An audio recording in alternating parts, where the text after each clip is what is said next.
Libya থেকে Europe যাওয়ার পথে নৌকায় ৬ দিন ভেসে থাকার পর প্রাণ হারালেন অন্তত ২২ জন। নিহতদের মধ্যে কমপক্ষে ১৮ জনই বাংলাদেশি বলে জানা গেছে।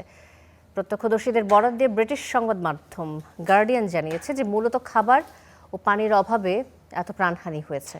মানব পাচারকারীরা মরদেহ নৌকা থেকে ফেলে দিতে জীবিতদের বাধ্য করেছে বলেও অভিযোগ উঠেছে। বেঁচে ফেরারা জানান, উত্তর আফ্রিকা থেকে ইউরোপের উদ্দেশ্যে রওনা হয়েছিল রাবারের নৌকাটি। ২১ মার্চ লিবিয়ার পূর্বাঞ্চলের বন্দরনগরী তব্রুক থেকে যাত্রা শুরু করে সেটি।